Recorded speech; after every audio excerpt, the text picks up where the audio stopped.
Hi, it's Janelle from Infinite Potential Healing, and today I wanted to kind of dive into why is it we tend to have our most inspired ideas, or why is it most easy for us to connect with our intuition when we're in the shower, or when we're zoned out driving, or on the toilet, or on an airplane.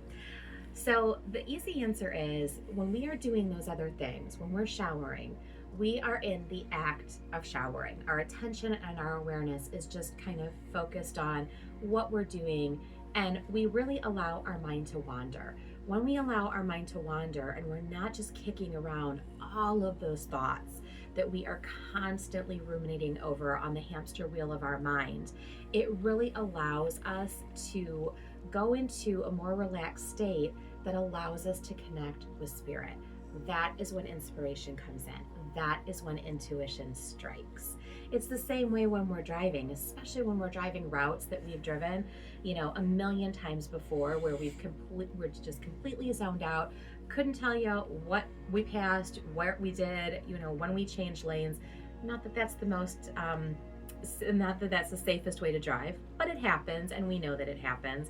Same way when you're using the bathroom, or when you're, on a plane and just kind of allowing life to unfold. In those moments when you are present, when you are in the flow, that is when it is easiest to connect to and to exercise your intuition. That is when inspiration is going to come in. So the good news about this is that you can recreate those exact circumstances in which you are so present and so aligned when that inspiration comes in, when your intuition kind of activates, and activates really in beast mode, if we're being real about it. You can duplicate those circumstances anytime you want, simply by going into a guided or a mindful meditation. You're going to hear me talk about meditation a lot because I absolutely believe that it saved my life. That's a story for another time, but it's an important point, because when we are in those moments of alignment, in those moments of flow, when we are surrendering to just being in those moments, whether it's, simply getting clean in the shower, or driving, or, traveling, that is when we can really, really connect. So, a lot of people have this misconception that when you meditate, you are supposed to completely clear your mind. Guess what? The only time that ever happens, the only time that you are completely devoid of thought, is when you're dead. So maybe not the best goal to have, maybe not ideal, right? When we meditate, we are absolutely still going to have thoughts as long as you're still alive. So the idea becomes, what do we do with those thoughts? If we shift and focus our attention on those thoughts and lean into those thoughts and allow them to take over, now we snap ourselves back out of the present moment, back out of alignment, and that hamster wheel in our mind starts running again.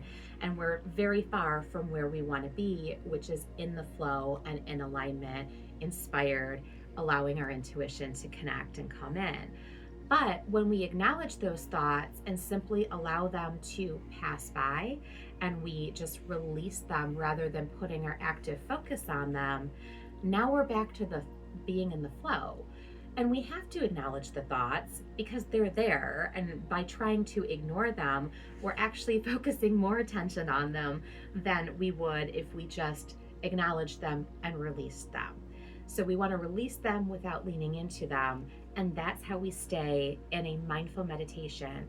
And sometimes that can simply look like narrating your own breath. So you may sit in a mindful meditation, and it could easily look like, this is me breathing in, this is me breathing out. And you might just think that to yourself, or even say it aloud repeatedly. And as you're doing that, there is no room within your mind to have thoughts about other things. You cannot narrate your breath and have thoughts about all of the catastrophic things that are going on in your life, or all of the things that you're worried about at the same time. It's very, very difficult. You can also do this with a walking meditation by narrating how your muscles are contracting and expanding, how your feet are bending and flexing, how the different parts of your feet are connecting with the ground as you take each step. If you're narrating that, again, there is not going to be space for your thoughts to take over.